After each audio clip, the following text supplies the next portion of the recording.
Chào mừng các bạn quay trở lại với hành trình của Lại Người Chân ở châu Phi.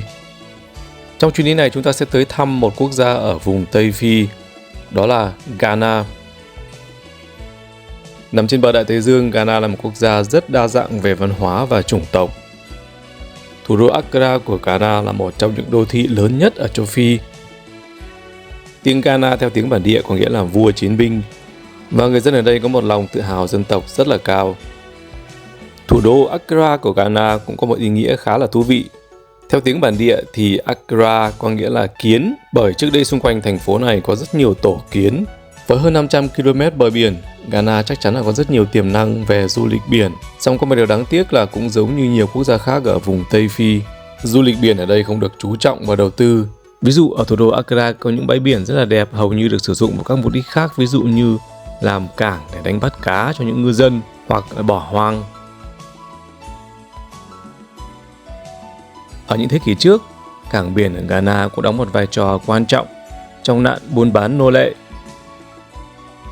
Ghana đã từng là địa điểm trung chuyển nô lệ. Hình ảnh chúng ta đang thấy là pháo đài cảng biển ở thành phố Cape Coast, một trong những trung tâm buôn bán và vận chuyển nô lệ lớn nhất ở châu Phi trong giai đoạn đen tối này của lịch sử châu lục.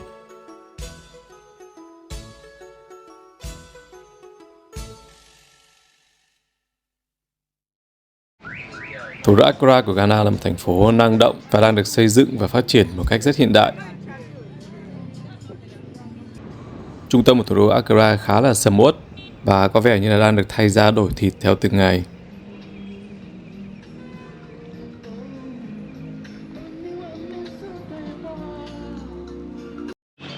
Accra là một thành phố rất là nhộn nhịp và ồn ào, và cũng phải đối mặt với những vấn đề về giao thông như hầu hết tất cả những đô thị lớn khác. Và cũng giống như đại đa số các quốc gia ở Tây Phi thì Ghana là một điểm đến rất là an toàn, tại vì quốc gia này hiện nay đang rất ổn định về chính trị và an ninh. Người dân Ghana khá là thân thiện và cởi mở và cũng khá nhiệt tình giúp đỡ khách du lịch. Do vậy mà các bạn có thể đi lại thoải mái trên phố mà không phải lo lắng nhiều về vấn đề an ninh ở đây. Tuy nhiên dưới những cái gầm cầu như này, các bạn vẫn có thể bắt gặp những cái cảnh tượng người vô gia cư đến đây lấy làm chỗ tá túc cho mình. Và cảnh tượng này chắc chắn là không chỉ bắt gặp được ở châu Phi mà còn ở nhiều các quốc gia khác nữa. Tuy nhiên cái cảnh này chắc chắn là cái cảnh lần đầu tiên Lại Người Chân nhìn thấy ở châu Phi. Cái khu vực này là khu vực mà người ta đặt rất nhiều cái viên đá lởm chởm lên đây, và mục đích duy nhất là để không cho những người vô gia cư vào đây dựng trại, dựng chòi để làm nhà ở. Một ý tưởng khá là sáng tạo của những cơ quan chức năng. Thủ đô Accra của Ghana có một cái trường phái nghệ thuật đường phố rất là sống động. Và ở đây chúng ta đang thấy những cái bức tranh graffiti khuyến cáo những người dân nếu có ý định sang một nước khác nhập cư thì phải đi tìm thông tin chính xác để không bị lừa. Và như các bạn biết thì mặc dù Ghana là một quốc gia cũng đang phát triển, tuy nhiên dù sao đấy cũng là một quốc gia ở châu Phi, và Ghana rất tiếc là vẫn đang được coi là một quốc gia nghèo. Do vậy mà cũng có rất nhiều người Ghana cũng muốn sang một quốc gia khác để tìm một cơ hội việc làm tốt hơn cho mình.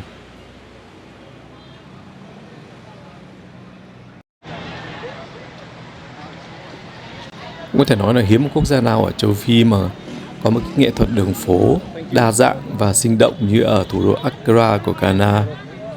Tại vì những cái bức tranh graffiti này các bạn có thể tìm thấy ở rất nhiều nơi. Ví dụ đây là dòng chữ con đường tới thành công thì bao gồm rất nhiều ổ gà.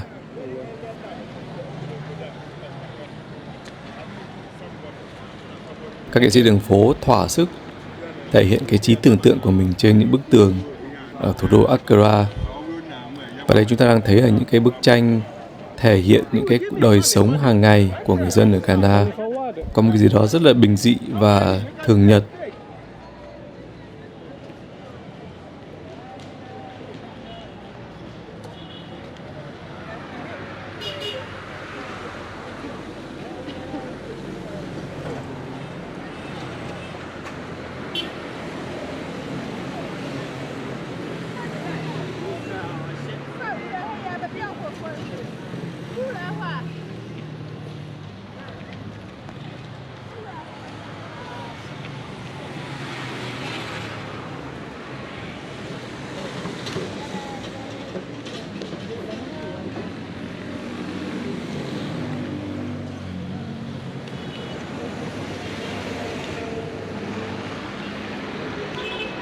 Và đây có thể là cái lời lý giải tại sao ở Ghana nghệ thuật đường phố lại phát triển như vậy. Ở nhiều cộng đồng châu Phi, các biểu tượng được sử dụng như một cái cách để đưa ra một cái thông điệp nào đó hoặc để tạo nên một cái phẩm chất nhất định cần thiết cho sự sống còn và phát triển của cộng đồng đó.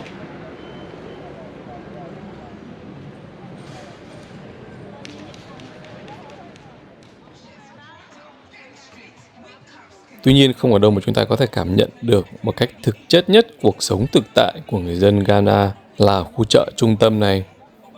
Đây là một trong những khu chợ lớn và nhộn nhịp nhất ở châu Phi. Nếu mà dùng từ ồn ào và náo nhiệt để mô tả khu chợ này thì khả năng là chưa đủ. Các tiếng dao trộn lẫn với những tiếng nhạc ở khắp nơi vang lên, tạo nên một cái sự inh ỏi hỗn độn rất châu Phi. Ở đây các bạn có thể tìm thấy tất cả các cái sản phẩm, các loại thịt cá, các loại thức ăn có thể là đặc trưng của châu Phi mà không ở nơi nào có, và tất cả những loại rau quả.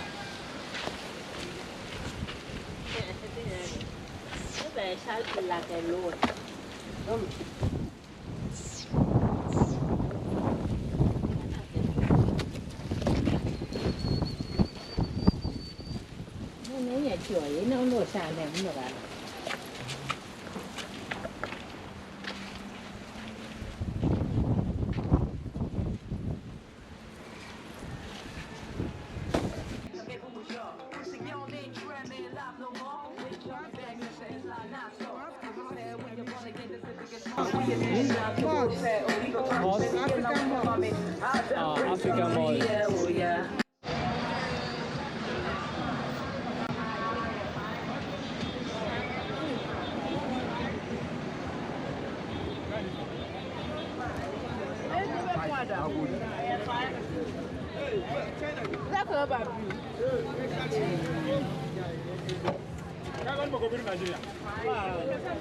It's okay. It's not like toy. No, but come on now.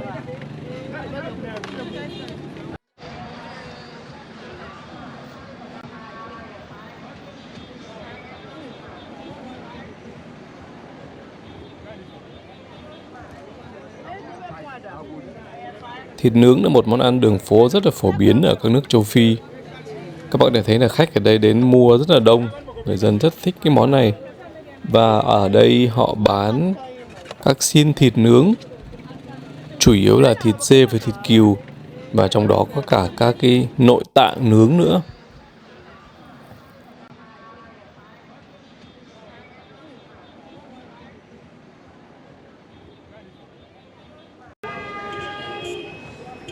Và khi quan sát những cái cảnh rất là náo nhiệt của khu chợ này thì các bạn có thấy cái điều gì đặc biệt? Ngoài những cảnh buôn bán rất là ồn ào và náo nhiệt, đó chính là hình ảnh của những phụ nữ đội đủ mọi thứ mặt hàng trên đầu. Nếu bạn nghĩ họ là những người bán hàng thông thường thì cũng đúng, tuy nhiên không hoàn toàn chính xác 100%. Chỉ một phần nhỏ trong số những người phụ nữ này là những người phụ nữ bán hàng độc lập. Còn lại đa số trong số họ là những người đi vận chuyển hàng thuê cho những cửa hàng, cho những người chủ khác. Ở Ghana có một thuật ngữ riêng để chỉ những người phụ nữ như thế này. Đó là Kaiaye. Từ này có nghĩa là những người phụ nữ đi vận chuyển hàng.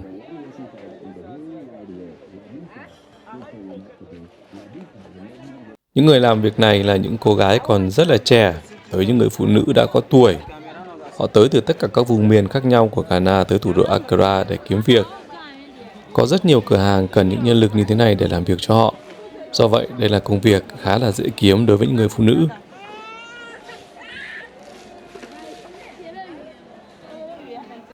Với đồng lương kiếm được chỉ khoảng tầm 3 đô đến 4 đô la một ngày, những người phụ nữ này phải làm việc khá là vất vả. Có khi họ phải dậy từ 4-5 giờ sáng để bắt đầu công việc và phải làm việc cho tới khi các cửa hàng đóng cửa, có khi tới 9-10 giờ đêm.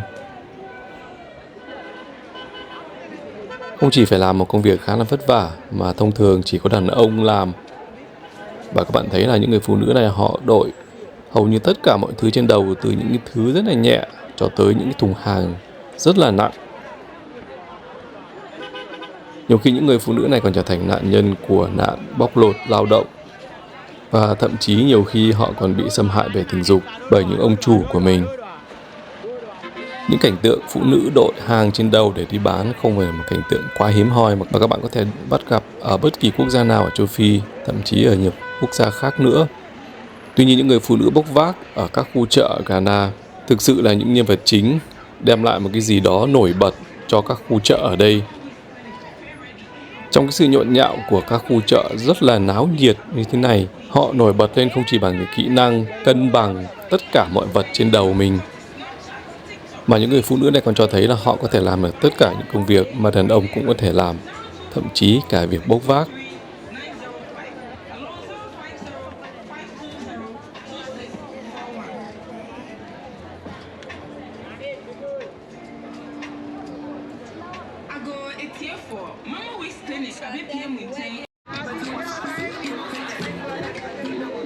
Những hình ảnh rất là đẹp, rất là ấn tượng và cũng có một chút gì đó hơi buồn về công việc của những người phụ nữ Ghana ở đây. Khi đến thăm thủ đô Accra của Ghana thì các bạn không thể không bắt gặp rất nhiều những người phụ nữ đang làm những công việc như thế này.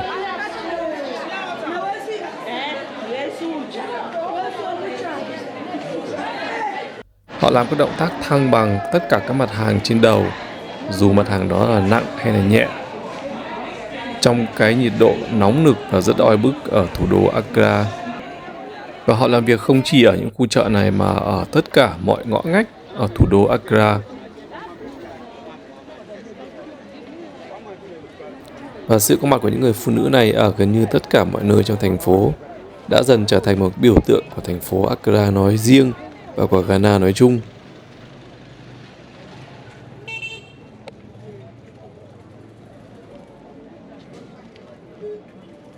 Tuy nhiên đối với đại bộ phận những người phụ nữ làm công việc bốc vác này thì thực tế cuộc sống của họ còn khắc nghiệt hơn rất là nhiều.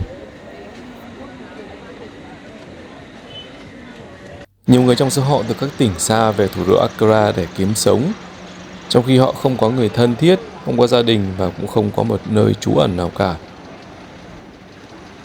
Họ thường được những người chủ cấp cho một căn phòng, rồi ở trong một tình trạng vô cùng thiếu thốn. Tuy nhiên, đối với nhiều cô gái trẻ cũng như đối với nhiều phụ nữ, thì đây là cái cơ hội làm việc duy nhất để kiếm kế sinh nhai. Và nếu may mắn thì sau một thời gian làm công việc này, họ có thể tìm một công việc khác, dễ chịu hơn.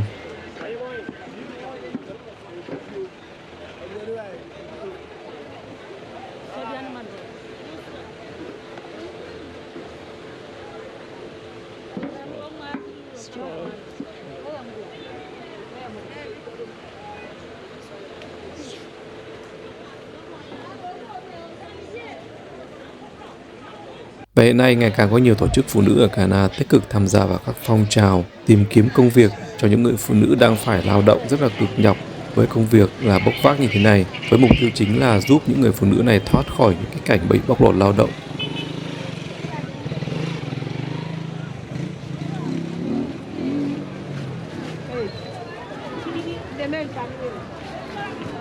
Mặc dù những hình ảnh về những phụ nữ bốc vác như thế này được coi là biểu tượng về sức mạnh của phụ nữ Ghana nói riêng và phụ nữ ở châu Phi nói chung. Tuy nhiên, thực chất sâu thẳm của vấn đề lại là một cuộc đấu tranh sinh tồn. Và cuộc đấu tranh sinh tồn này vẫn diễn ra hàng ngày không chỉ ở Ghana mà còn ở hầu hết các quốc gia khác ở châu Phi.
Nếu được hỏi điều gì là ấn tượng nhất về đất nước Ghana thì chắc chắn đó là những người phụ nữ bốc vác như này ở các khu chợ thủ đô Accra.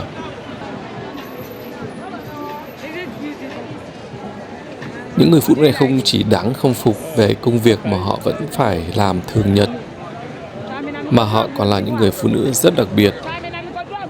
Có thể chỉ có ở Ghana mà không có ở các quốc gia khác, thậm chí ngay cả ở các nước châu Phi láng giềng. Và bây giờ không ai có thể phán xét rằng phụ nữ Ghana nói riêng và phụ nữ châu Phi nói chung không dùng đầu để làm việc, theo cả nghĩa đen và nghĩa bóng. Và trẻ em ở đây phải chứng kiến và tham gia vào cuộc sống mưu sinh của cha mẹ chúng từ tuổi còn rất nhỏ.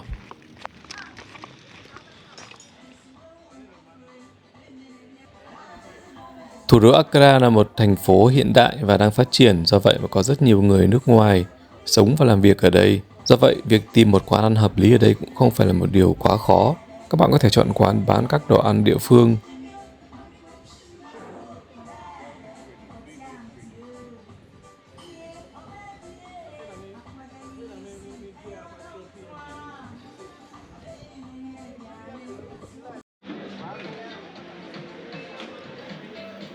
Hoặc có thể vào những nhà hàng sang trọng hơn một chút, chuyên dành cho những người nước ngoài. Giá cả ăn uống ở Ghana cũng không quá đắt, chỉ với khoảng tầm 10 đến 12 đô là các bạn có thể có một món ăn rất là thịnh soạn và rất là ngon như thế này.